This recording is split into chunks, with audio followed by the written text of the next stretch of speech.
Alrighty, and we are live. What is up, everybody? Welcome to this week's episode of Benny in the Booth podcast. Just gonna get everything set up and we'll be ready to go.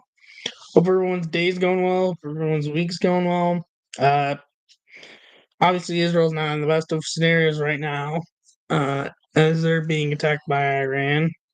So not every part of the world right now is doing so good, but all prayers right now to Israel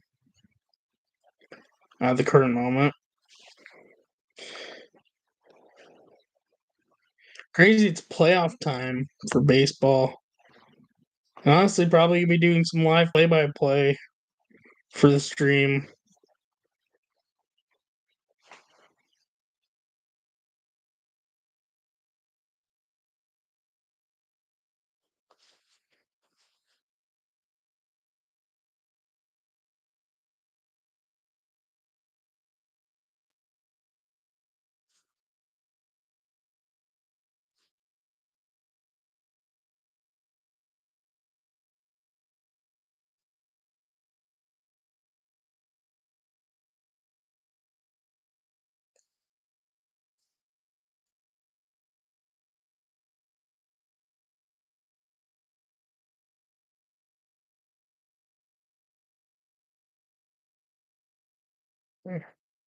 That's all set up. Flat out. I'm down if I cannot have audio on the stream. Uh,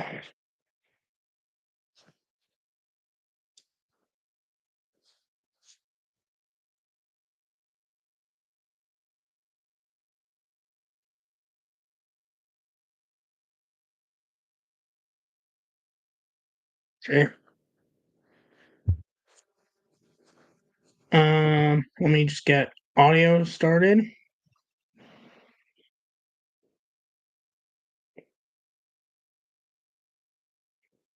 Alrighty, what is up, everybody? Welcome to this week's episode of Benny in the Booth podcast. Thank you all so much for the support to this point. I very much do appreciate it. Welcome to episode 141. We've got a lot to talk about today. MLB weekly recap. We've got postseason predictions. We've got NFL predictions for this coming week. We've got a whole lot to talk about, and debatably, maybe or maybe not, another Browns win after a hard to process game. But first, since I haven't done it today, and when I don't do it before the episode, I do it for the episode. We're gonna start with today's Immaculate Grid. Which, by the way, if anyone wants to know the website for Immaculate Grid, if you're interested in doing these yourself daily, it's just immaculategrid.com. There are new ones each day, and good way to test your baseball knowledge. So, ever interested, go give it a check. So today's grid, and one row I know I'm already gonna have a lot of interesting fun with trying to find answers for. Top is Phillies Hall of Fame and first round draft pick, with going down being Twins, Pirates, and Guardians. So the first round draft pick, because I don't pay much attention much to the draft, is what's going to cause me a lot of struggle. But everything else should be fine. Okay, Phillies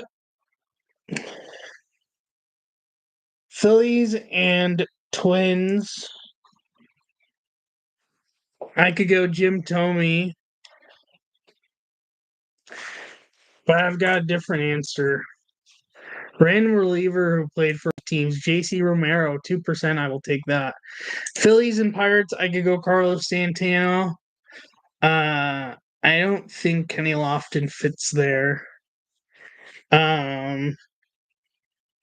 Phillies and Pirates. Oh, sneaky guy who played for both. AJ Burnett, 4%. I will take that. Philly and Cleveland, once again, I could use Thome here. I could use Kenny Lofton here. I could use Carlos Santana here. I'm actually going with a sneaky player who played for both. I'm pretty sure played for both. To make sure.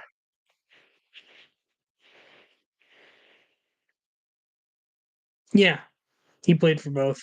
Jay Bruce, who was a part of the second half of the 2017 Cleveland Indians at the time, now Guardians, and then was with Philly for a little bit, and he is at 0.7%. I will very much take that.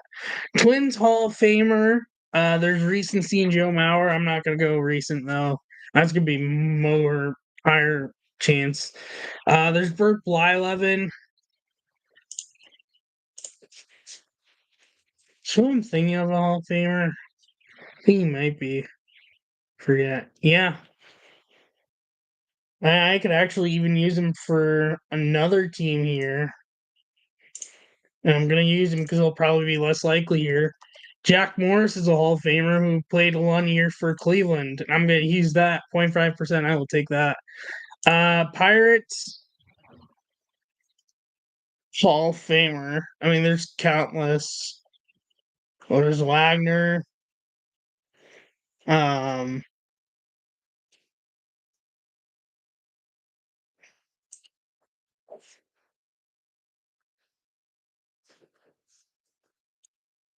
this guy, I'm thinking I'll make a Hall of Fame. I don't think so, but if he did, oh, he did. Hank Greenberg played like 1 year at the end of his career with top Pirates, but mainly known for the Tigers. 0.9%. I will take that. Twins Hall of Fame. Uh,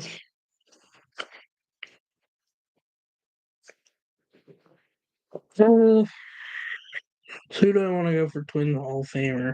I could go Carew. I could go Mauer.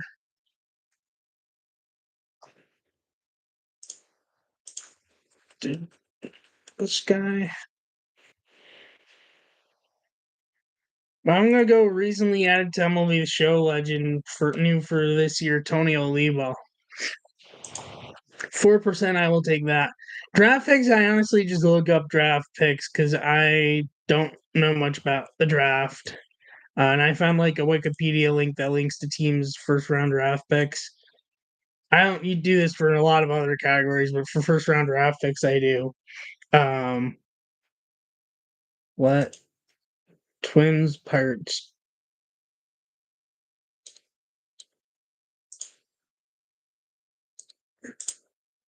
Okay, Pirates list of first round draft picks. There's a whole bunch of names I'm recognizing on here. Honus Wagner was it?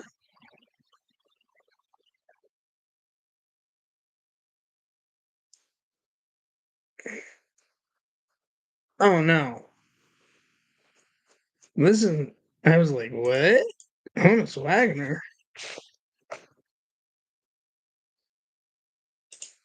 That doesn't seem right.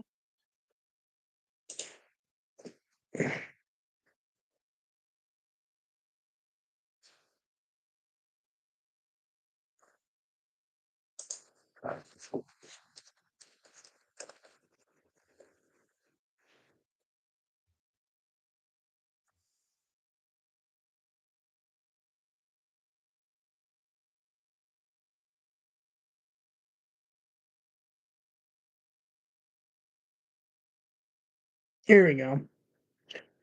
Um,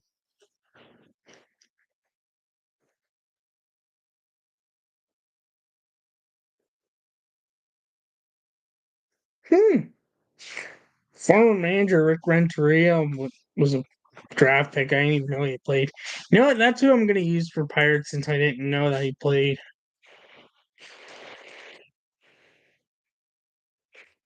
Unless he's not going to be in here. Huh. Learn something new every day. Twins.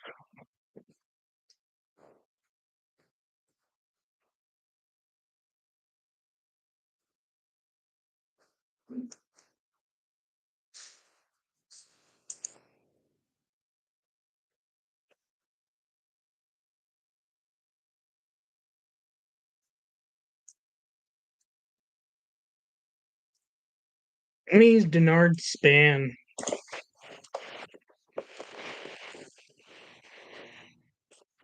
0.3%. I will take that. And then for Cleveland,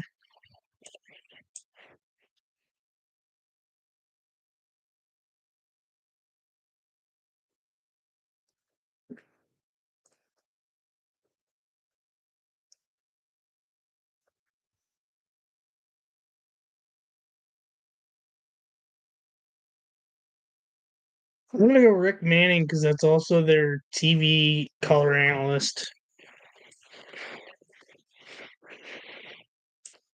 Percent. So Romero was 2%, Burnett was 4%, Jay Bruce was 0.7, Tony Oliva was 4%, Hank Greenberg 0.9%, Jack Morris 0.5, Rick Manning 0.9, Rick Renteria 0.606, and Bernard Sam 0.3. The top answers for each category for Phillies Twins, as I would actually did not necessarily expect, but then again, seeing his top answer for Cleveland Philly makes sense, so never mind. Philly, Minnesota, top answer is Jim Thome at 27%. Pirates, Phillies is Andrew McCutchen at 41%. Guardians, Phillies, though at the time they were Indians when he played for them, is Cliff Lee at 26%. Twins Hall of Famers, Kirby Puckett at 21%. Pirates Hall of Famers, Roberto Clemente at 41%. Guardians Hall of Famer is Bob Feller, hitter from Van Meter at 26%. Twins first round draft pick is Joe Mauer at 43%. Paul Skeens is 35% first round draft pick Pirates. And first round draft pick Guardians is Francisco Lindor at 22%. Honestly, all those being the top answers to this point make sense. They can fluctuate during the day, but at the moment, that's what they are. And now now we can dive into this week's episode. There we go. Okay, so being the postseason's about to start, I'm gonna go over the postseason playoff picture, and matchups, and then dive into predictions along with schedule. And then we'll get to MLB notes, but I just want to get this out of the way while we're still waiting for game one to start of Astros Tigers. We still have a few minutes, but wanted to get out of the way first. So the final playoff picture, Yankees took the number 1 seed as they did clinch the AL East in the end. Guardians number 2 seed. Astros 3 seed, meaning they are playing in the wild card series. They are the first game one to kick off as they're taking on the 6th seed, which we'll get to in a moment. That is who that is. Baltimore is the 4 seed. Kansas City Royals are the 5 seed, and sneaking into the playoffs. There's a lot of history being made, and we'll dive into that once we get into the notes part of this week's episode, is the Tigers as a 6th seed, and they are taking on the Houston Astros, while the Orioles are taking on the Kansas City Royals. Winner of Orioles-Royals will take on the Yankees, and the winner of Tigers-Astros will take on the Cleveland Guardians. And as for the National League, the Dodgers are the number 1 seed, Phillies number 2 seed, Brewers are the number 3 seed, being a wild card team. Number 4 seed is the San Diego Padres. Number 5 seed is the Atlanta Braves, as they ended up having to go play 2 games yesterday, which we'll dive into, against the Mets, and they split, which gave them postseason spots and knocked the Diamondbacks out of the postseason. And so Padres and Braves are playing each other, and then number 6 seed is the Mets. So it's it's Brewers against Mets and Padres against the Braves, which there's some historic context to some of those matchups. First of all, with Royals and Orioles, this is a rematch of the 2014 ALCS, which for context, Kansas City Royals swept that series 4-0, winning the first 2 in Baltimore and then cruising in Kansas City to move on to the World Series where they lost to the Giants. For Detroit-Houston, this is a matchup of 2 teams that have been managed by A.J. Hinch, which is actually history even with that. And I'll just get into this note right away, actually. A.J. Hinch will be the 3rd manager to face a team in a postseason series that he previously managed to a World Series title, joining for Terry Francona with Cleveland Guardians versus the Boston Red Sox in the 2016 ALDS. Yes, the year the Guardians went on to the World Series and lost. And Billy Martin with Oakland Athletics against the New York Yankees in the 1981 ALCS, which the Yankees won that series, but lost the World Series to the Dodgers. And then with Braves and Padres, this is a rematch of the 1998 NLCS, where the Padres went up 3-0. Braves got 2 wins back, but the Padres won in 6. And then Mets Brewers is a matchup of 2 teams that had David Stearns in their front office at separate points. Um, but there's also a lot of potential interesting matchups that can happen down the line. We could get division matchups. We could have Yankees Orioles in the ALDS. We could have Tigers Guardians in the ALDS. We could have Mets. We could have Braves or Mets and Phillies at certain points of the playoffs. There's just so many possibilities for divisional matchups here and there, and it's gonna be interesting to see if any of them play out that way or not. Anyways, though, let's dive it right into my postseason predictions. This is full predictions, not just round by round, though I might give round by round down the line. But this is full bracket. Orioles and Royals. And I've sat back on this series, thought a little bit, and as much as I like the Royals storyline, Bobby Witt Jr. is having an MVP type season, they'll probably will not win MVP, hashtag Aaron Judge. And at the end of the day, I feel like the Orioles have a bit of a better roster, and B, they have a little bit more postseason experience than the Royals.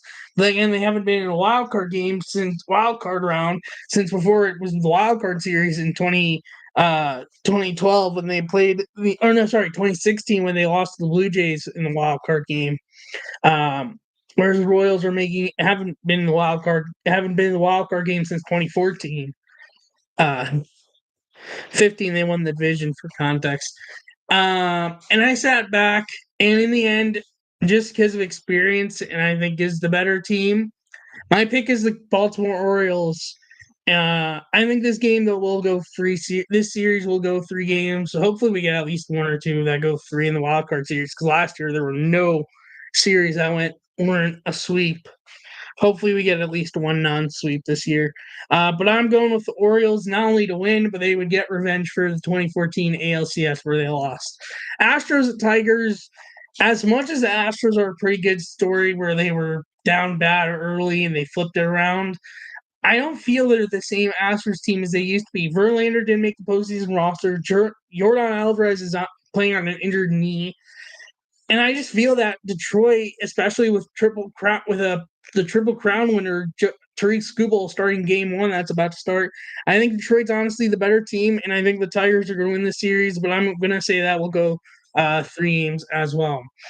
Braves and Padres and Mets and Brewers, I have the same logic for both my predictions in these. Padres beat the Braves, Brewers beat the Mets. I'm going to say that Padres sweep, Brewers go to 3. And the reason why I'm picking against the teams that just made it in yesterday is because from personal experience as a Cubs fan, I know that if you don't get a break before the wild card round, no matter 1 or more games, that's going to come back to bite you. And that's the case for the Braves and the Mets, as they literally yesterday played games 161 and games 162 to clinch postseason spots for them each, which the Mets won game 1 and the Braves won game 2. And we'll dive into that with historic notes in a moment. And I think that's going to affect them. So I don't think they're going to win their series. I think they could give the other team a good, fair fight. But at the end of the day, and especially for Atlanta, who's not having Chris Sale, who's off the postseason roster with an injury, or at least for the wild card series, I should say, I just don't think they're going to be able to overcome not having an off day before the series. So I have San Diego beating Atlanta in 2, and Milwaukee beating Mets in 3. ALDS, for how I would have it, would be Orioles against Yankees and Tigers against Indians, or Guardians, I should say. Meaning, yes, both being divisional matchups. I have the Yankees winning. I think the Orioles are a pretty good team. They're a great story, but I think the Yankees are just be too much for them. And then Cleveland, Detroit. Detroit's a great story, but I think Cleveland's somewhat of a better team, especially with the bullpen. That's crazy this year for them. NLDS, for how I would have it, would be Phillies against the Brewers and Dodgers against Padres. I have Philly winning, and then I have the Dodgers, which would be revenge for 2022 NLDS loss to the Padres, winning. So the ALCS would be New York against Cleveland, which they have been playing each other in playoffs for so many times over the years. Add one more chapter to it. Why not? This time I have Cleveland winning and going back to the World Series for the first time since 2016. And in the LCS, which would be between LA and Philly, per how I have it, I have Philly winning and advancing in the World Series because the problem with the Dodgers is they're down a whole bunch of pitchers and don't have a lot of very good starting pitching left. They got Yamamoto back. They have Flaherty, and that's almost it. And it's gonna be like very interesting to see how the Dodgers come out, make a run, and try to if the Dodgers can even make a run in this postseason without not much pitching, really starting pitching to rely on. They have a good bullpen, but like you need also great pitching, starting pitching to help carry you in through the postseason, so you're not just taxing your bullpen. And we've seen it with so many teams over the years. So that's why I have Philly. And in the World Series matchup that I have predicted, it would be Philly against Cleveland, which I would have Philly winning the World Series, their first World Series title since 2008. So that is my predictions. As for the wild card series schedule, today, tomorrow, and Thursday are the wild card series games 1, 2, and 3. Today, Astros Tigers is about to start. At 4:08 p.m. on ESPN2 is going to be Royals against the Orioles. 5:32 p.m. is going to be Mets Brewers on ESPN, and 8:38 is going to be Braves Padres on ESPN. It's Streak Skubal against Framber Valdez for Tigers Astros. Royals Orioles is going to be Cole Reagans against Corbin Burns. Mets Brewers is going to be Luis Severino against Freddie Peralta, and Braves have not announced their start against Michael King. That is for today's games. Tomorrow's schedule.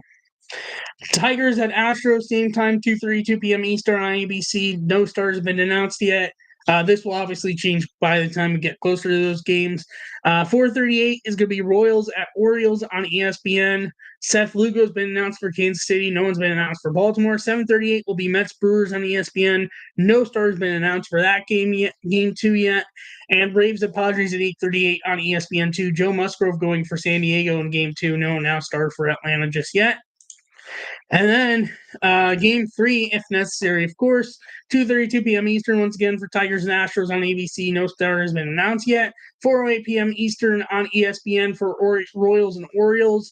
Game 3, walk would be the starter, no announced starter for game 3 for Baltimore. And obviously, these game 3s are if necessary.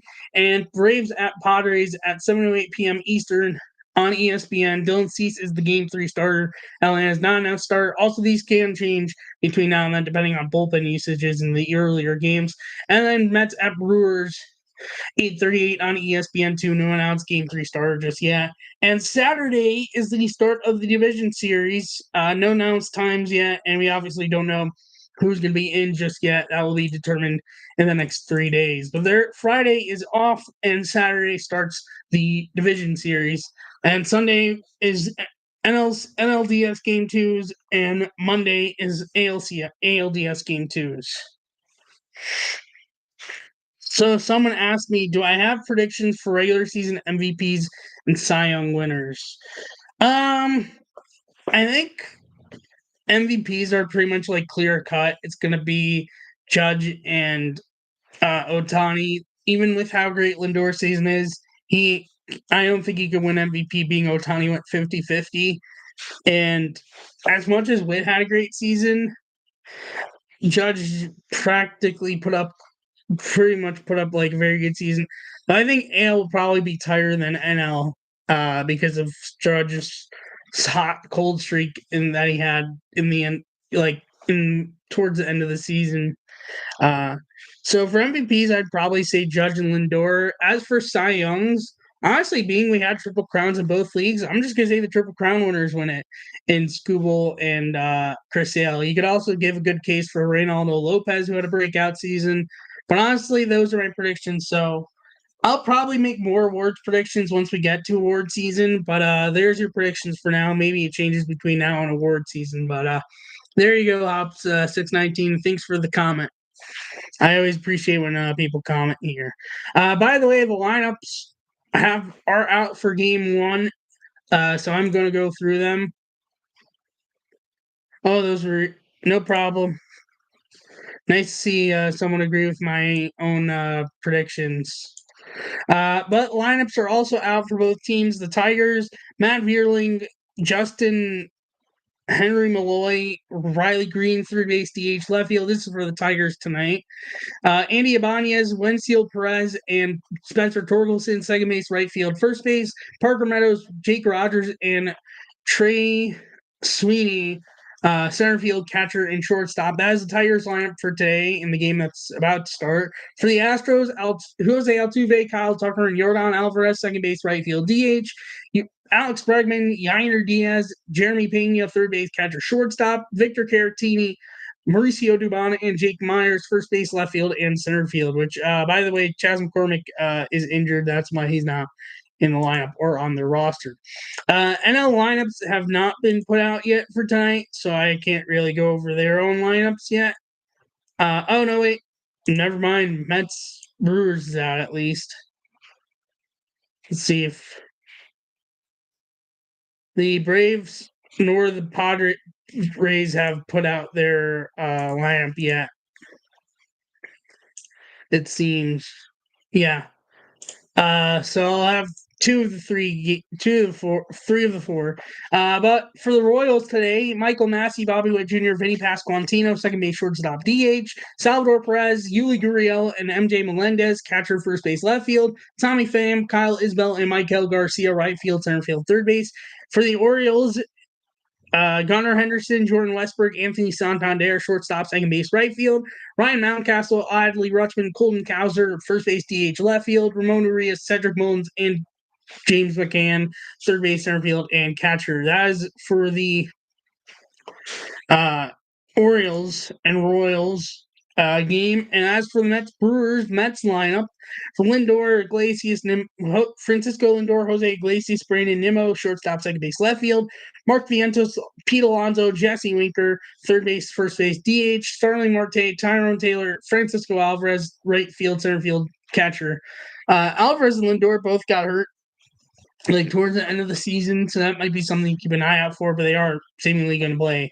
But the Brewers also have a bit of an injury,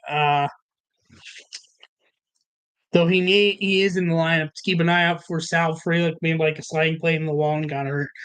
Bryce Terrain for the Brewers lineup, Bryce Terrain, Jackson Chourio, William Contreras, second base, left field, catcher, Garrett Mitchell, Willie Adames, Jake Bowers, center field, shortstop, DH, Rhys Hoskins, Sal Frelick, Joey Ortiz, first base, right field, and third base. So those are the lineups for the games that have already put out their lineups. Braves haven't even announced their starter yet. But that's pretty much the story of that for now until more lineups come out. And that's the schedule for the wild card series. Obviously, I'll go through upcoming schedule for each episode of what will be for that current day, but wanted to at least go through wild card. Where do I want to start? What do I want to do first? Could just do right into MLB since we started on MLB anyways. Might as well. There's a lot to go through with MLB. I will say that. But we'll do MLB first since I started MLB with the playoffs. But either way, going back to September 24th, the Cubs beat the Phillies 10-4. Kyle Schwarber's 2-run homer in the eighth is his 38th out of the leadoff spot this season, which is tied for third most in MLB history, tied with Schwarber from last year and 2002 Alfonso Soriano, and behind Ronald Acuna Jr. 2023 41 and 2023 Mookie Betts, 2019 George Springer, and 2006 Alfonso Soriano's 39. Bryce Harper's solo homer in the first is his 30th homer this season,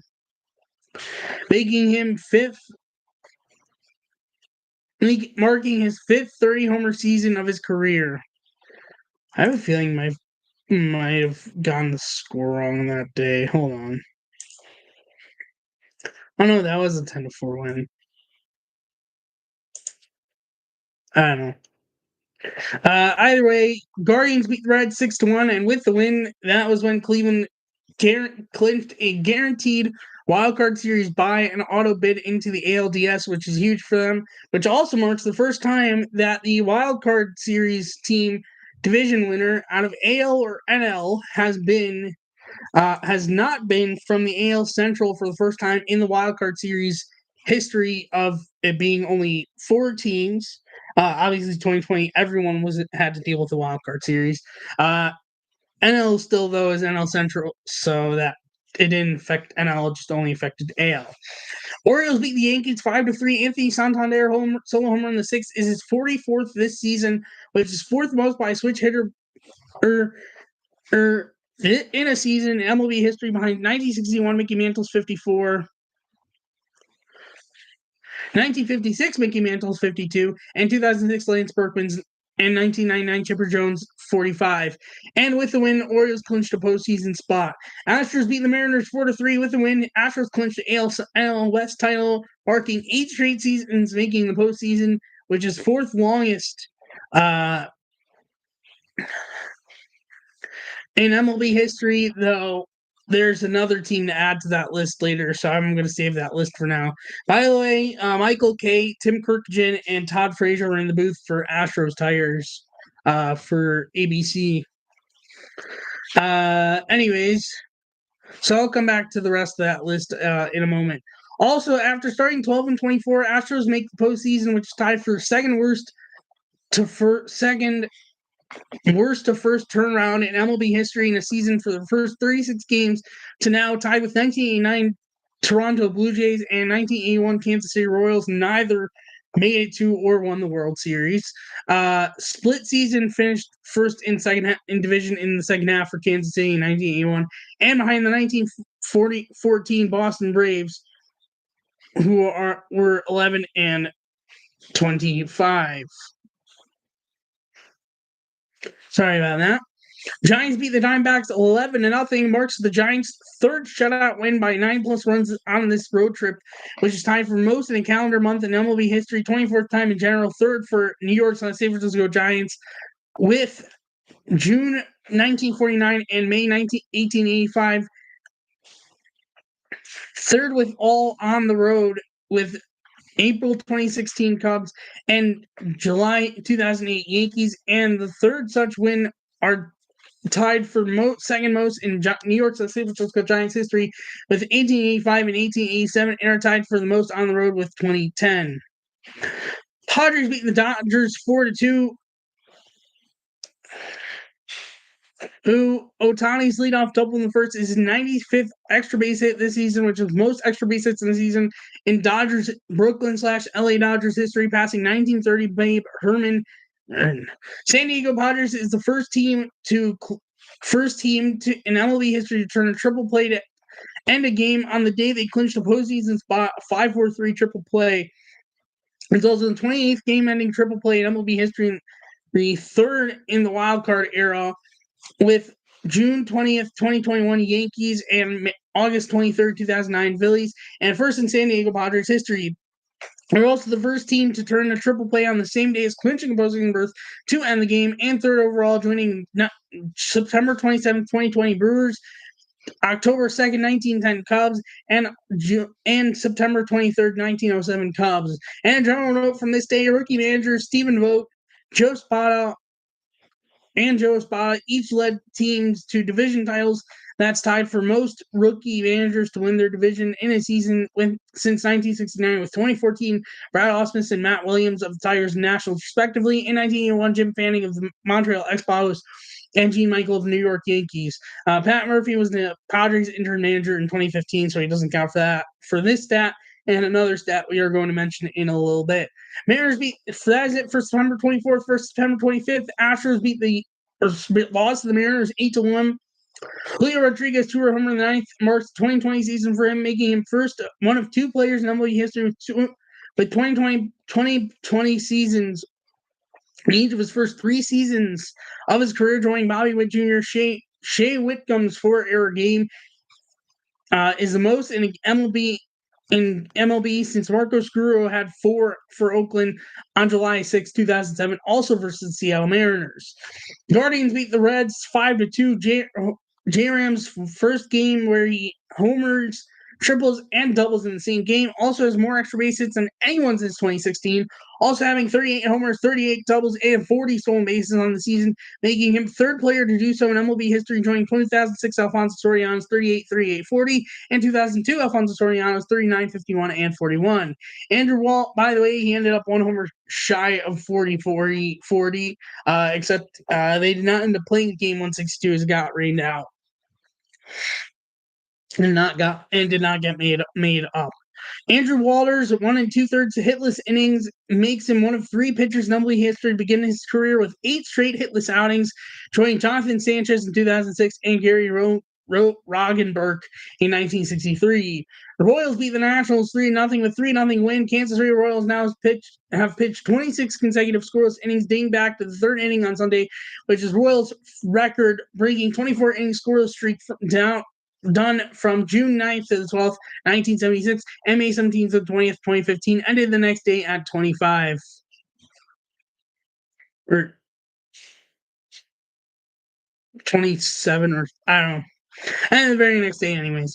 Orioles beat the Yankees 9-7. Juan Soto's 2-run homer in the 5th is his 201st homer of his career, tying him with Albert Pujols for 6th most before turning 26, behind Jimmy Fox and Eddie Matthews 222, A-Rod 216, Mel Ott 211, and Mickey Mantle 207. Aaron Judge 3-run homer in the 9th makes it 13 games, him and Soto homer in the same game together as the Yankees teammates, which is tied for second most since the Yankees duo in the season in Yankees history, tied with 2024 Judge and Stanton, 2022 Judge and Rizzo, 2002 Alfonso Soriano, Jason Giambi, and 2022 Judge and Stanton. And behind 1961 Roger Maris, Mickey Mantle. Orioles' 6 straight singles to start the game is the first time doing so since 1969, and second time they've begun with 6 consecutive hits, joining September 24th, 2008 versus the Rays in 11-6 L, where they were started with 5 straight singles and then a double. And Dodgers beat the Padres 4-3. Fernando Tatis Jr.'s game-tying home run in the 4th is his 12th homer at Dodger Stadium in 33 games, which is tied for most homers at Dodger Stadium in the first 33 games there as a visitor, joining Christian Walker and Ryan Howard. That is it for September 25th. For September 26th, as we are getting closer and closer to game time for Astros and Tigers. A's beat the Rangers 3-2 in the last game ever in Oakland. They finished that game, that part, on a good note. Sadly, though, they lost the last game as the Oakland A's in Seattle. We'll get to that in a moment. Yankees beat the Orioles 10-1 with the win. Yankees clinch AL East title. This is the 3rd largest win in franchise history on a day they clinched the division or pennant since 1969, behind only September 25th, 1996. 19-2 win, which is win by 17 runs, and October 3rd, 2012 win by 12 runs, 14-2, with Stanton solo home run in the 2nd, him and Judge, and then Judge solo home run in the 7th. They both have homer in the same game this season 14 times, which is tied for most by a Yankees duo in Yankees history, tied with 1961 Roger Maris and Mickey Mantle. Also 3rd most in MLB history, behind 2002 Rangers Rafael Palmeiro and A-Rod 2016, and 2001 San Francisco Giants Rich Aurelio Barry Bonds 15. Judge is also the first player in the Yankees history with multiple homer streaks of at least 5 games in his career. Hold on one moment.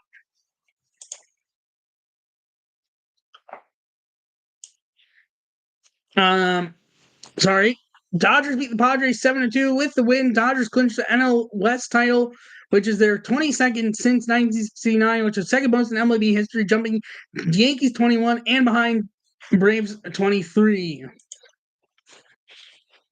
Shohei Ohtani double in the 8th, marks 412 plus total bases from this season, which makes him first player since 2001 with 400 plus total bases, since Sammy Sosa's 425, Luis Gonzalez 419, Barry Bonds 411, and Todd Helton's 402, all doing so in 2001. Also his 11th player since 1947 with 400 plus total bases in the season, joining Todd Helton 405 in 2000. Sammy Sosa's 416 in 1998, Larry Walker's 409 in 1997, Jim Rice 406 in 1978, Hank Aaron 400 in 1969, and Dan the Man Musial's 429 in 1948, and obviously including the ones from 2001.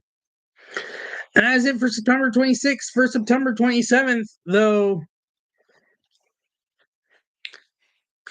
I'll start going through it, but Tigers and Astros game 1's about to start. Cubs beat the Reds 1-0, game finishing in 1 hour 48 minutes, which the only run was on a sac fly. His fastest nine-inning game since Armando Galarraga's near-perfect game on June 2nd, 2010, 144. And his Cubs' fastest nine-inning game since May 24th, 2001, also at Wrigley, also versus the Reds, also 1 hour, 48-minute game. The game had players like Deion Sanders, Sean Casey, Sammy Sosa, and Matt Stairs. Deion Sanders, who played both football and baseball. Sean Casey, who played for a whole bunch of teams. Sammy Sosa, I don't think I need to explain who that is. And Matt Stairs, who's an infamous pinch hitter and played for a whole bunch of teams, especially in the playoffs. Astros Tigers is underway. First pitch from Framber Valdez to Matt Vierling is a strike that barely chipped the strike zone down and in. And MLB postseason has officially begun, ladies and gentlemen. I'm gonna keep going in notes, but also update when there's like actual action of like hit or out or something. Matt Vierling, just as I say that second pitch grounds out right to the first baseman Victor Caratini. There's out number one. Either way, Tigers beat the White Sox 4-1 with the win. Tigers clinch a postseason spot for the first time since 2014. Tigers was 8 games under 500 through 118 games. They're the second team to make the postseason after being 8+ games under 500 after 115+ games played, joining 1973 Mets, who were 8 games under through 138 games. Tigers also was 10 games back of postseason spot through 118 games. They're the 5th team to make the postseason after being 10+ games out of the postseason spot after 115 games, joining the 2011 St. Louis Cardinals, lays 10+ games back through 133 games, 1964 Cardinals, 124 games, 1951 New York/now San Francisco Giants, 115 games, and 1930 St. Louis Cardinals, 117 games. Also, the loss for the White Sox is their 121st this season, which passes the 1962 Mets for most losses in a season in MLB history.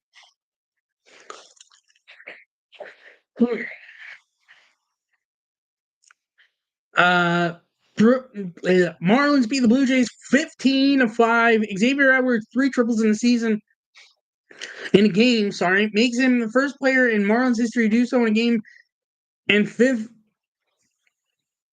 in the wild card era. And by the way, when Seal Perez, I think that is, just walked. So the Tigers have 1 on, 1 out for Riley Green. Make sure I didn't get who that was who walked correctly. No, sorry, Justin Henry Malloy walked. And now Riley Green is up on.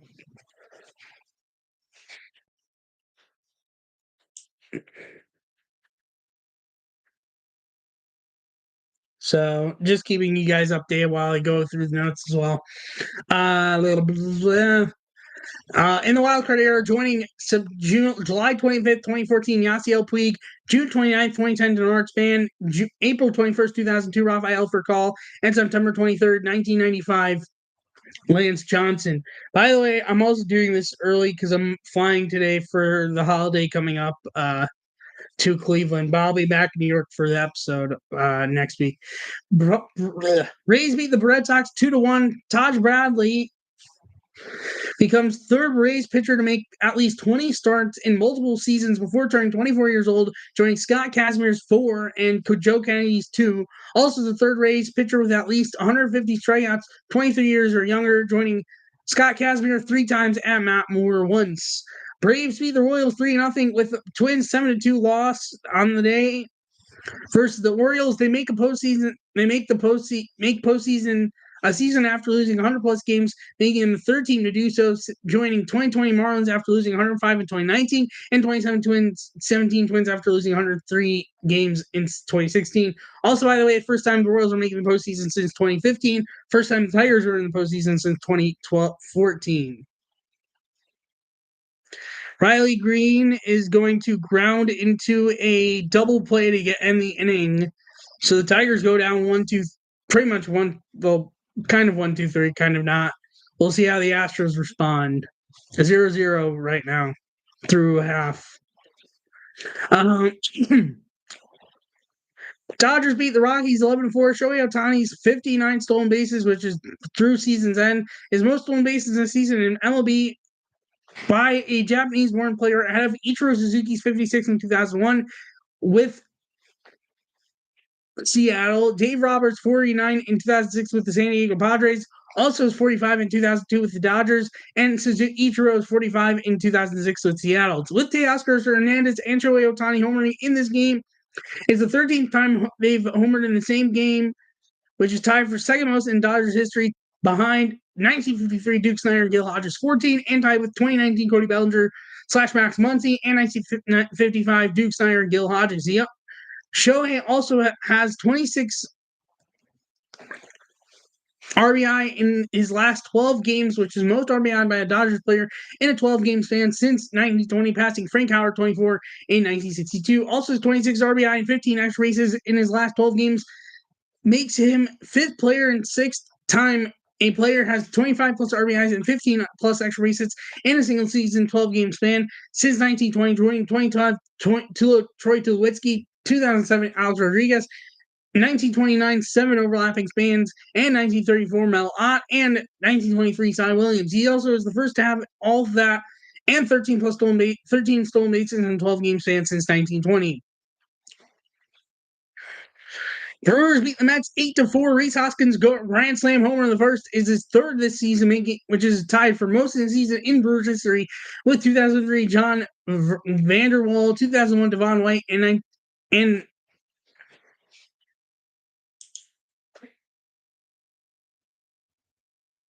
think it might be 2005 or 1980 or 90 something. John Jaw. Rhys also has more grand slams than 7 teams this season. Cleveland and Texas have 2, White Sox, Twins, and Nationals have 1, and Red Sox and Astros don't have any. So he has more than all those teams, which is crazy to see. And a general stat from September 27th, Allen also through Monday's game 1, Astros were 12 under 500. Tigers were as many as 9 under 500. First pitch to Jose Altuve, high fly ball to left field, but Riley Green is going to be there, not even on the warning track.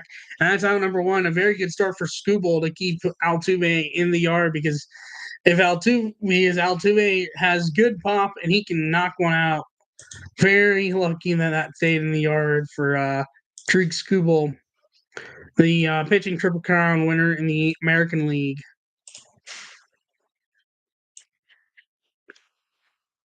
And that brings up Kyle Tucker. And that, again, was the first pitch of the inning. Tucker takes first pitch, first strike, so not having another first pitch thing. And then Mets were, who clinched Monday, were 11 games under 500, making this season the first season where multiple teams made the postseason after being 10 plus games under 500, and the first with 3 that were under 9 plus under. Kyle Tucker grounded right to first baseman Hunter Torkelson, who took himself to the bag, 2 outs. So already 2 up, 2 down for Houston, and that will bring up a injured DH Yordan Alvarez. With the last time that there were 2 teams that were a whole bunch under 500 was 2007 with the Colorado Rockies. At certain points, Colorado Rockies and Chicago Cubs. Cubs did not even make it out of the NLDS as they lost to the Diamondbacks, and Rockies made it all the way to the World Series just to lose the World Series. That's it for September 27th. Yordan grounds it, second baseman Colt Keith to Spencer Torkelson, and that will end the inning. So 1, 2, 3 go both Detroit and Houston 0-0 through 1 inning to start the postseason. For September 28th, Pirates beat the Yankees 9-4. Skeens finishes with a 1.96 ERA, which is second lowest ERA in a season as a rookie. Minimum 20 starts since 1913, behind 1913 Reb Russell, 190, and ahead of 1914 Jeff Pfeffer, 1.97, and 1918 Scott Perry, 1.98. No one else has ERA has a below 2 ERA for under that kind of stat. Nationals beat the Phillies 6-3. Zach Wheeler is the first Philly starter since 1893 with 6 plus innings pitched and 2 or less runs allowed in 11 straight starts. Dodgers beat the Rockies 13-2. This game marks the 5th game this month Ohtani has a homer and stole base in a calendar month, which is tied for second most since 1900, behind last month Ohtani 6, and tied with September 2019 Alberto Mondesi. June 1975, Joe Morgan, and July 1973, Tommy Harper. He is also the first player in MLB history with 10 plus homers and 10 plus stolen bases in a calendar month multiple times in a career, let alone a season. That's it for September 28th. Only 2 days of the regular season left, but still got a whole bunch of notes to go over because not only will include game stats, but also general season stats for some teams. Cardinals beat the Giants 6-1. Peyton Birdsong's 10 strikeouts are tied for most by a Giants starting pitcher in the first 4 innings of a game since 1969 with July 27th, 2024, Blake Snell, and August 30th, 2002, Jason Schmidt. Red Sox beat the Rays 3-1, but this is from general season. Jarren Duran's 48 doubles and 14 triples leads MLB in doubles and tied for the lead in triples. Is the 18th time and 7th player to lead MLB in doubles and triples for a season, tied with 1968 Lou Brock, 1943 and 48 Stan the Man Musial, and 1999 Bob Veach, 1919 Bobby Veach, 1917 Ty Cobb, 1900 Honus Wagner, and 1876 Ross Barnes. Top of the second is about to begin. Yankees beat the Pirates 6-4. Judge and Soto became 9 teammates to finish top 2 in MLB in walks in a season since 1900, joining 2013 Reds Joey Votto, Shin-Soo Choo, 1986 Dwight Evans, and Wade Boggs for the Boston Red Sox. 1945 Brooklyn/LA Dodgers. First pitch to Andy Ibanez in the second inning is a strike, by the way. Or a ball, not a strike. 1945 Brooklyn/LA Dodgers, Augie Gallen, Eddie Stanky. 1933 Philadelphia Athletics/Oakland Athletics about to be Sacramento/eventually Vegas Athletics, Max Bishop/Mickey Cochrane. 1927 Babe Ruth/Lou Gehrig for the Yankees. 1922 Yankees Babe Ruth/Whitey Witt. And 1915 Detroit Tigers Donnie Bush/Ty Cobb. And Andy Ibanez is going to fly out to center field. Jake Myers for out number 1. By the way, if I take a pause while doing notes, it's just to see if anything happens in the game that I'm watching to keep you guys updated on the current MLB postseason game going on. So nothing to worry about, just me staying up, keeping you guys and staying myself up to date with the Astros-Tigers game. Because I have the game over here.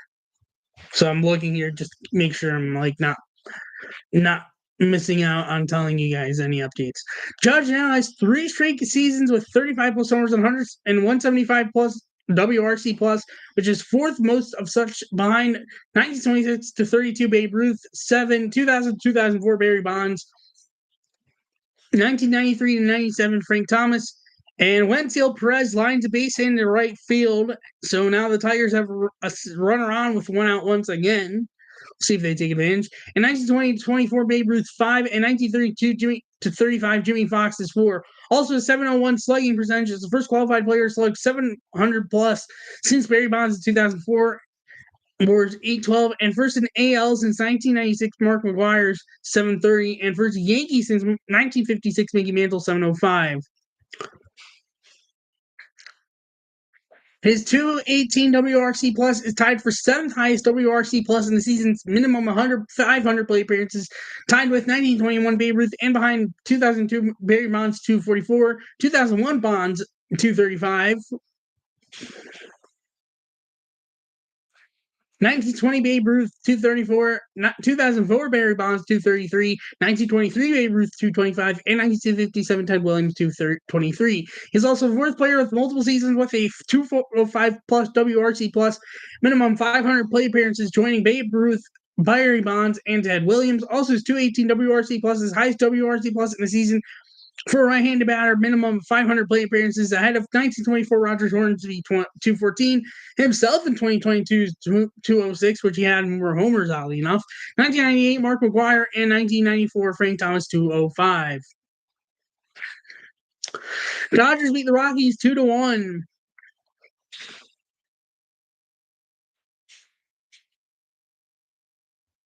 Shohei now has 36 consecutive stolen bases, which is fourth most in MLB history since 1951, passing 2001 Jimmy Rollins and behind 1989 Vince Coleman's 44, 2006 Ichiro Suzuki's 39, and 1975 Davey Lopes' 38.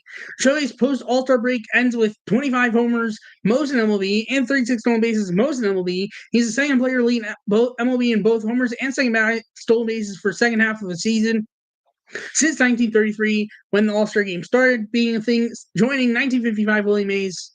Shohei led the NL in homers and had 59 stolen bases. He's the fifth player to lead his league in homers and have 40-plus stolen bases in a season since 1900, joining 1912 Trish Speaker's 52 stolen bases, 10 homers, 1909 Ty Cobb's 78 stolen bases, 9 homers, and homers. He also is second in homers and stolen bases, making him third player to do so, joining 1909 Ty Cobb and 1908 Honus Wagner. Diamondbacks beat the Padres 11-2. Luis Rise is first player to win batting title in 3 straight seasons with 3 different teams. He is the second player to win batting title with 3 different teams, joining Dan Brothers, 1892 Brooklyn Grooms, which is Dodgers nowadays, 1899 Boston Bean-Eaters, which is the Braves nowadays, and 1883 and 82 Buffalo Bisons, who are not a team anymore. Also is the fourth player to win. By the way, Spencer Torkelson, I believe that was, just walked. So the Tigers have 2 on with 1 out. Their best scoring opportunity so far for. So that might not have been.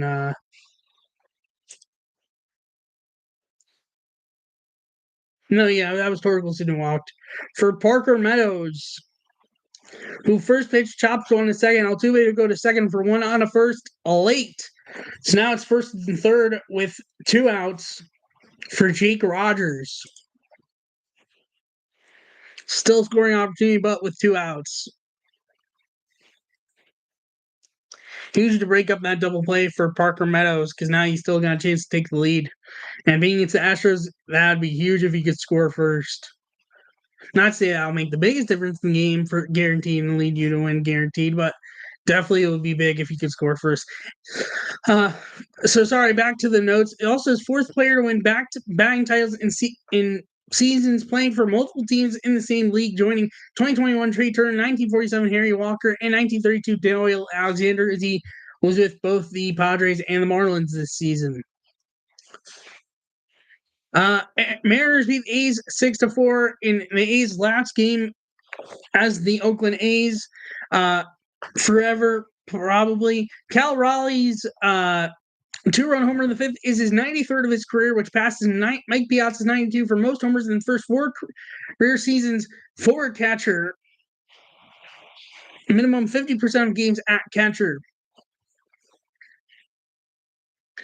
White Sox beat the Tigers 9-5. Players on 24 Tigers have 0 players with 150-plus hits, 0 with 75-plus RBIs, and 0 with 25-plus homers, and 0 with 25-plus stolen bases, making them the first MLB team to make a postseason ever in a 162-game season without having any players reach any of those marks.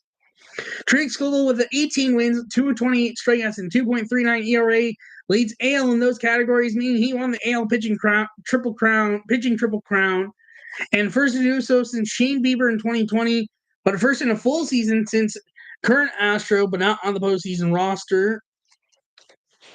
Jake Rogers grounds one past Jeremy Pena for a base hit. That's going to score Winfield Perez. Parker Meadows will hold at second, and the Tigers strike first. It's 1-0.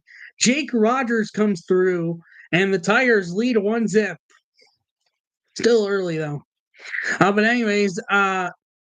first, in a full season since Justin Verlander for the Tigers in 2011, he and Verlander are among 3 Tigers pitchers to win a Triple Crown as a Tiger, joining 1945 Hal Newhouser. Tigers is the second team to have 3 different pitchers to win Triple Crown since 1913, joining the Brooklyn/LA Dodgers 2011 Clayton Kershaw, Sandy Koufax 3 times, and 1924 Dazzy Vance.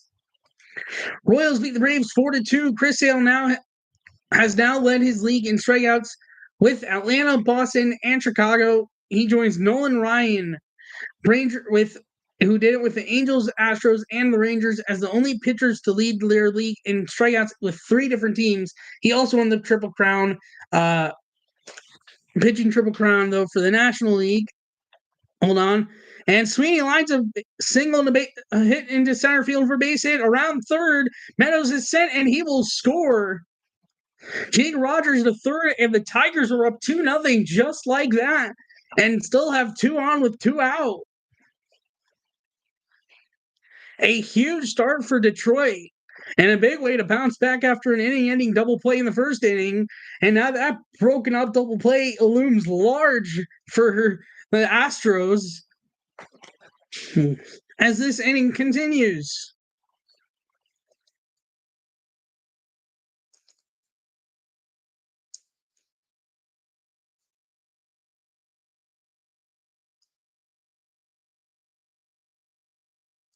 And the Astros are having mound visit for Framber Valdez, which honestly makes sense. Wow, what a start for the Tigers.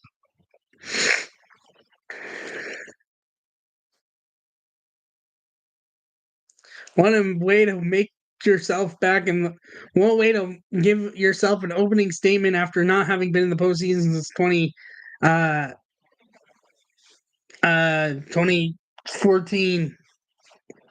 So this is their first ever wild card game / series, by the way. First pitch to Matt Vierling, as they have literally batted around, is a ball. They are now on the second time through the lineup already, which is something. But anyways, so Chris Sale, I just have to find this in my notes because I know I wrote it down. Or I think I wrote it down. Oh, I know where I wrote it down. No. Did I not write it down? Oh, no, now I remember why. Guys, sorry.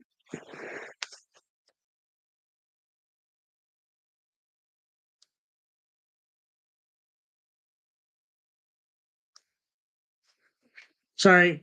Chris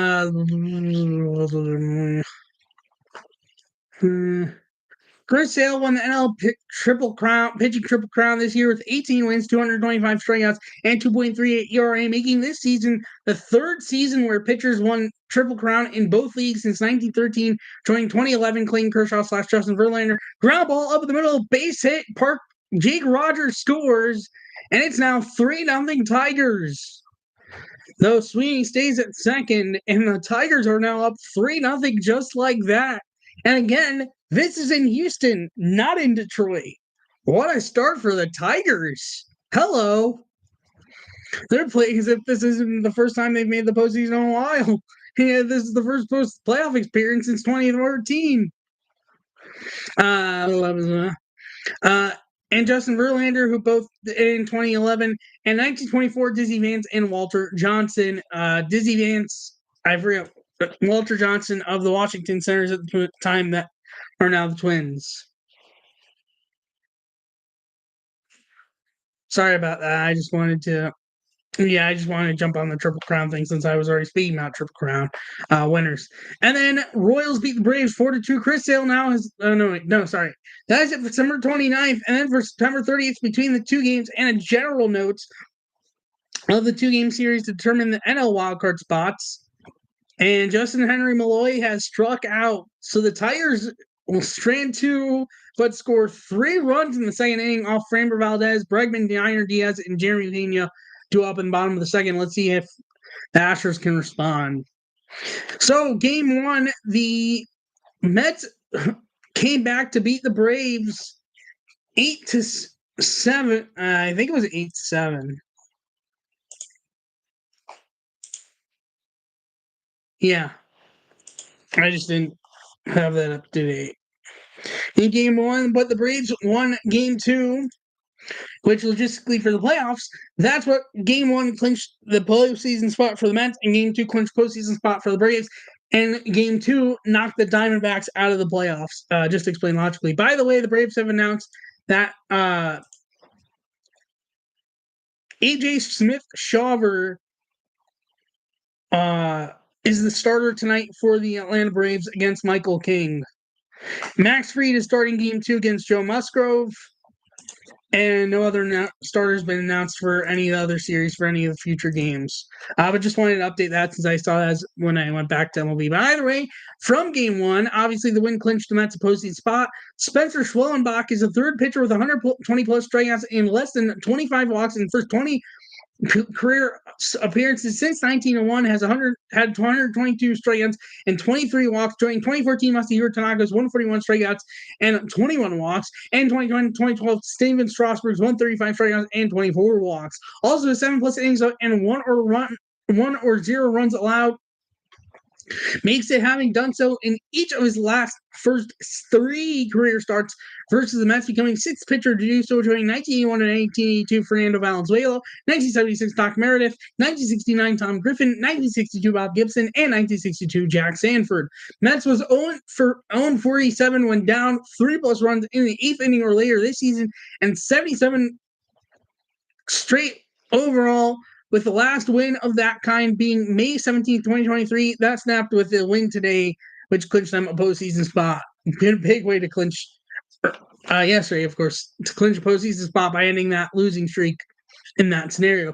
This is first pitch to Bregman is a strike. This is the I just lost her. This is the 11th Mets postseason berth and first time they've come back from multiple runs to win. On the day they clinched the postseason berth, Mets started 0-5, which I was at the game that made it 0-3 when they got swept by the Brewers on the opening weekend series. To now making the postseason, making them the 4th team to do so. Bregman grounds out straight to Spencer Torkelson and takes it to the bag, 1 out.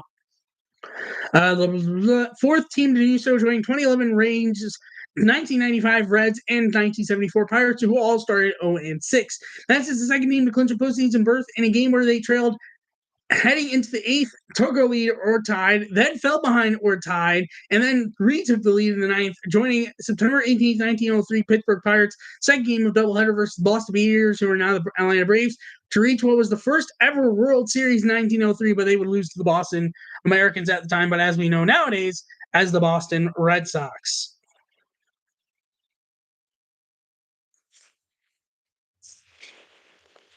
Ground ball up the middle, off Skubal, but he makes the play to get Yair Diaz out, 2 outs. One moment.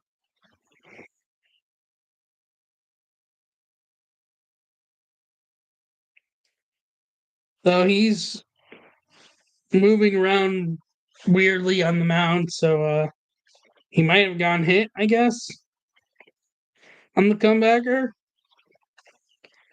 Hinch and the trainer have gone to go check him out.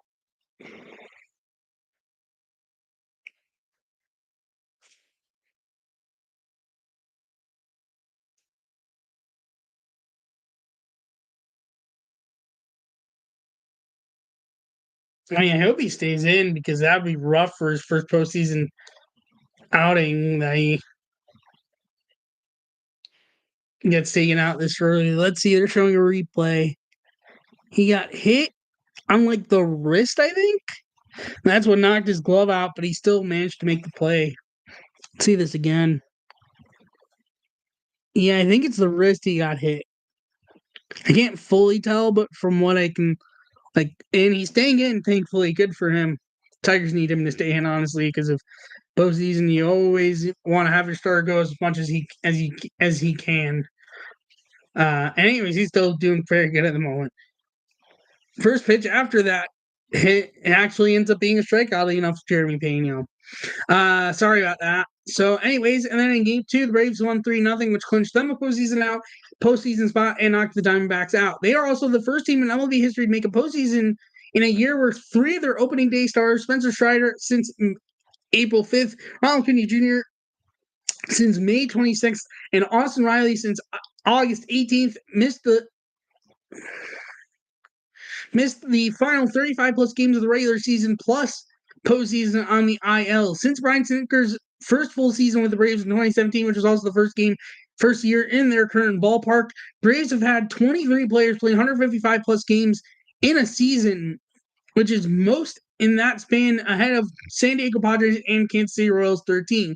Braves now is making postseason for 7th straight season, which is 5th longest streak in MLB history behind 1991 to 2005 Braves. In 14, 1995 to 2007 Yankees. 13, as Jeremy Pena strikes out swinging to end the inning. Astros go down 1-2-3. Riley Green, Andy Ibanez, and Wenzel Perez do up in the 3rd inning. This is a huge good start for the Tigers in this game one.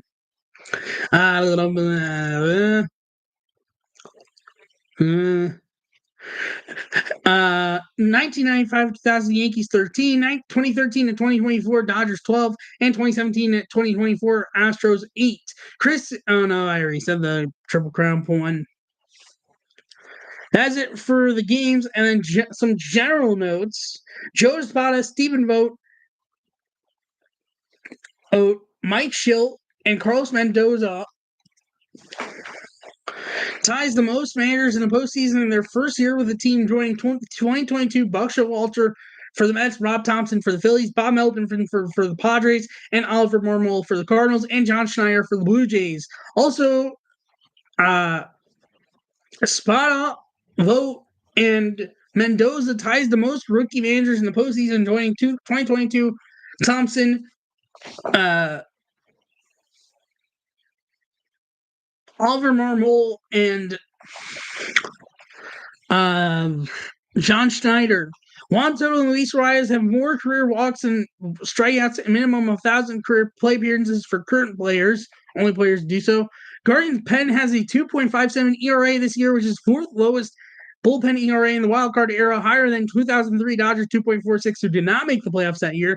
2013 Braves 2.46, who did make the playoffs, and 2013 Kansas City Royals, who did not make the playoffs that year, 2.55.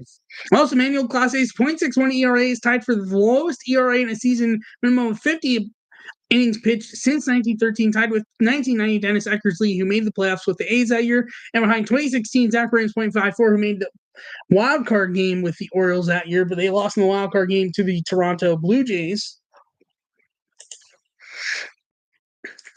Sorry. And 2012 Fernando Rodney 0.60, in which Rays did not make the playoffs that year.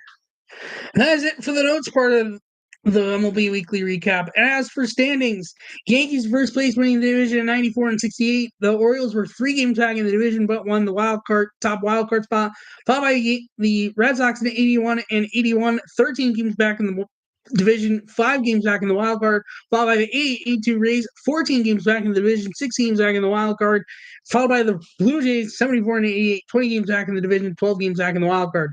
Riley Green grounds one right back to Framber Valdez, who throws to first to get Victor Caratini, get him out, and that's at number 1. In the AL Central, and this is like final standings that lead up to the postseason for division and wild card. Guardians finished the division up top and first place, 92 and 69, followed by the Royals, who were 6.5 back, followed by the Tigers, who were 6.5 back as well. Or sorry, I think it's 6. I think they end up both 6 and not 6.5 in the end. Either way, followed by the Twins at 82 and 80, 10.5 back in the division, 4 games back in the wild card. Andy Ibanez lines on down the right field line, a fair ball. He will get into second with a 1-out double. And so the Tigers once again have a base runner here with 1 out. This time on a lead on a 1-out double. Let's see if the Tigers can cash him in. But also no lead is safe because the Houston Astros made crazy comebacks in the playoffs in this stretch of consecutive postseason appearances. For Wenzel Perez. And then followed, of course, first pitch to Jake Rott to Wenzel Perez's ball. Followed by the White Sox at 41, 121, 51.5 back in the division, 45 back in the wild card. And then in the AL West, the Astros in the first place won the division 88 and 73, followed by the 85 and 77 Mariners, 3.5 back in the division, 1 back in the wild card. Followed by the 78 and 84 Rangers, 10.5 back in the division, 8 games back in the wild card. Followed by the A's at 69 and 93, 19.5 back in the division, 17 back in the wild card. Perez grounds one to second. Altuve throws it to first to get him, 2 down. But Ibanez advances to third with 2 outs. So still a chance to add to this 3-0 lead for the Tigers. And that will bring up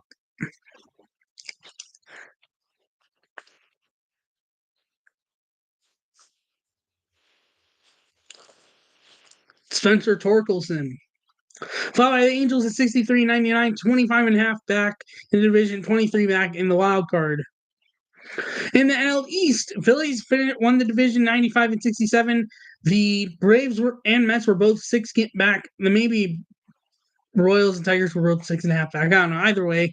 Followed by the 71 and 91 Nationals at 24 games back in the division, 18 back in the wild card. Followed by the 62 and 100 Marlins, 33 back in the division, 27 back in the wild card. By the way, for the wild card teams that made the playoffs, I have the record in wild card standings, so I'll get to that momentarily.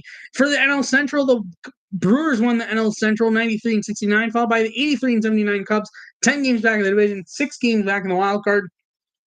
Followed by also 83 and 79, 10 games back in the division, 6 games back in the wild card. Cardinals, followed by the Reds, 77 and 85, 16 back in the division, 12 games back in the wild card. Torkelson lines one right to Jeremy Pena with a sliding catch to end the inning. So the Tigers leave the runner stranded at third. Caratini, Dubon, Myers due up for the Astros. Still 3-0 Tigers. Followed by the Pirates at 76 and 86, 17 games back in the division, 13 games back in the wild card.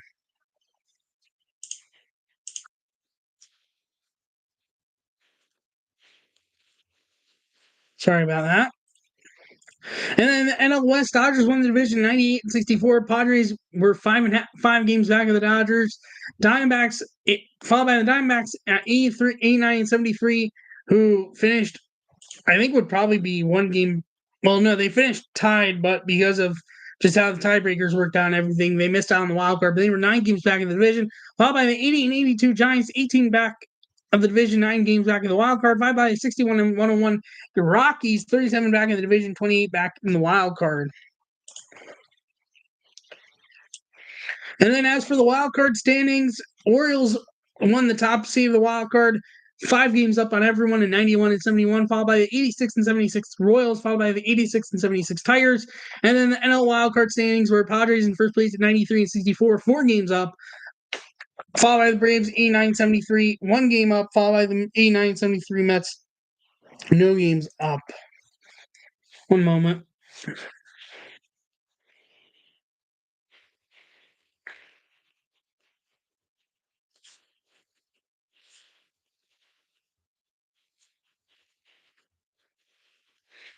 So that is it for MLB part of this week's episode. Let's go through college football and then we'll do NFL.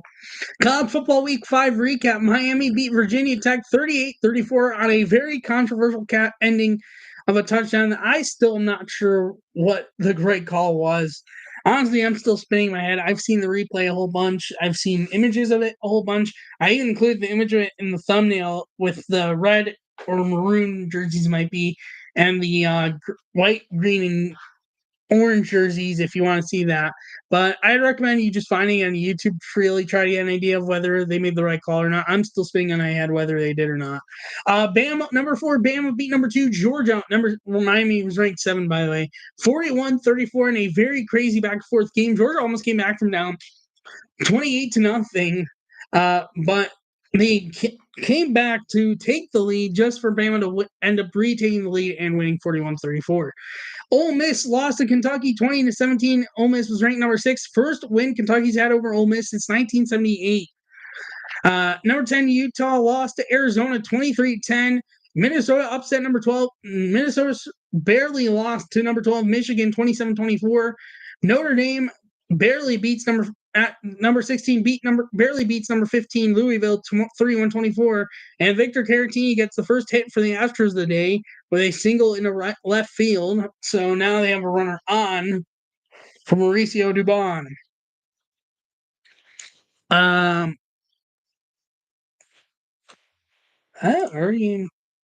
no. Sorry, I got a little bit mixed up for a moment. And then number 21, Oklahoma barely beat Auburn 27-21. But that was a crazy game in its own. And then the big games to look out for this week. Number 9, Missouri visiting number 25, Texas A&M, 12 p.m. on ABC. And then number 10, Michigan, taking in a rematch of the national championship game, heading to Washington to take on the Huskies. First time they're playing each other as Big Ten rivals, 7:30 on NBC/Peacock. That's it for college football part of this episode. And now for NFL Weekly Recap. Giants beat lost to the Cowboys 20-15. Dak Prescott has won each of his last 13 starts against the New York Giants, throwing for at least 140 yards in each, which is the longest such streak by any NFL QB against a single team over the past 75 years. The Falcons beat the Saints 26-24 on Younghoe Koo game-winning 58-yard field goal. Broncos beat the Jets 10-9 on a missed 50-plus yard field goal. But for the Jets, Broncos become the first NFL team in the Super Bowl era to have 4 different players with at least 1 catch but 0 or negative receiving yards in a game. Commanders beat the Cardinals 42-14. Mauricio Dubon grounds short, goes second for 1 out of first. Dubon beats it out, so it's a fielder's choice and runner at first, but they do get it out. Merely a double play, but barely beat it out. It was Sweeney to Ibanez, not Goldkeep, by the way, Ibanez to Torkelson, but Dubon barely beat the throw out at first. So runner at first, 1 out for Jake Myers with top of the order on deck. Commanders 142-14 over the Cardinals. Commanders have scored on 16 consecutive drives at one point, which is the longest streak by any team in at least 30 seasons, not including end of half / game kneel downs in NFL history. Jaden Daniels' 82.1 completion percentage through the first 4 games of the season is the most minimum 75 attempts for a QB in NFL history. Have 2007 Tom Brady's with the Patriots 79.2, 2022 Geno Smith 77.3 with the Seahawks, and 2021 Kyler Murray with the Cardinals 76.1. Ravens beat the Bills 35-10. This marks the 11th time Derrick Henry has rushed for at least 180 yards in a game, including postseason most by any player in NFL history. The Lions beat the Seahawks 42-29. Jared Goff finished the game 18 for 18. That's the most pass attempts without an incompletion in a game in NFL history. They also had their own Philly that led to a touchdown. Browns lost to the Raiders 20-16 in a whack game that just frustrated me. They go out to a 10-0 lead, have a great start, and once again, like the Giants game, just fall apart from there. And I don't even want to rant about the Browns anymore. It's just infuriating. And now they play the Commanders next week. Though this week I had somewhat of a bounce back in predictions, not such a great week. I went 8-8, my overall record being 34-30. NFL standings update. Jake Myers strikes out swinging, so 2 down. And I'll bring back to the top of the order in Jose Altuve, but still with a runner on and 1 out. So in the AFC East, Bills in first place of 3-1, followed by the 2-2 Jets, followed by the 1-3 Patriots, followed by and 1-3 Dolphins. In the AFC North, the Steelers in first place of 3-1, followed by the 2-2 Ravens, followed by the 1-3 Browns and Bengals. In the AFC South, Texans in first place at 3-1, followed by the 2-2 Colts, followed by the 1-3 Titans, followed by the 0-4 Jaguars. In the AFC West, the Chiefs in first place at 4-0, followed by the 2-2 Chargers, Raiders, and Broncos.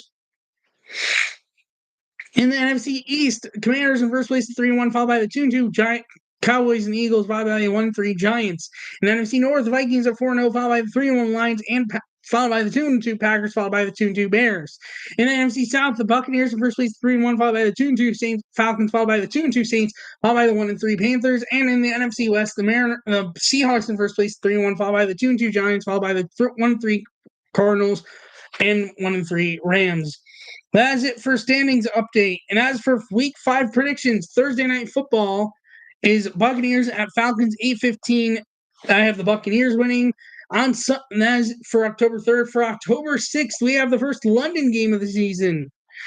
Jets against the Vikings at Tottenham Hotspur Stadium, 9:30 a.m. on NFL Network.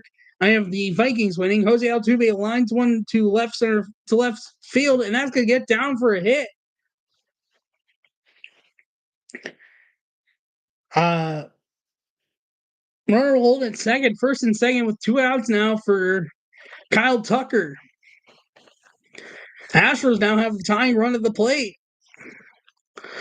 Going back to predictions now, I have the Vikings winning that London game, by the way. Panthers at Bears, 1 p.m. on Fox, I have the Bears. Ravens at Bengals, 1 p.m. on CBS, I have the Ravens. Dolphins at Patriots, 1 p.m. on Fox, I have the Dolphins. Browns at Commanders, 1 p.m. on Fox, I have the Commanders. Colts at Jags, 1 p.m. on CBS, I have the Colts. Bills at Texans, 1 p.m. on CBS, I have the Texans. Raiders at Broncos, 4 or 5 on Fox, I have the Raiders. Cardinals at 49ers, 4:05 on Fox, I have the 49ers. Packers at Rams, 4:25 on CBS, I have the Packers. Kyle Tucker flies one into left field, but Riley Green is there to make the catch and end the inning. So the Astros strand 2 through 3. It is still 3-0 Tigers. Cardinals at 49ers, 4:05 on Fox, I have the 49ers. Packers at Rams at 4:25 on CBS, I have the Packers. Giants at Seahawks at 4:25 on CBS, I have the Seahawks. Cowboys at Steelers at 8:20, I have that is Sunday Night Football, I have the Steelers. And Monday Night Football is Saints and Chiefs, 8:15, I have the Chiefs. And that's it for this week's episode of the podcast. Thank you so much for watching and listening. If you're new on YouTube, leave a like, hit the subscribe button, the notification button to notify when I go live or post a new video. If you're new on audio, follow the podcast, leave a review, hit the notification button to notify when I post on there. Thank you so much for watching and listening. If you want to tune into the MLB game currently going on, is on ABC. We're going to be starting the fourth inning very soon. I will see you in next week's episode 142. Bye-bye.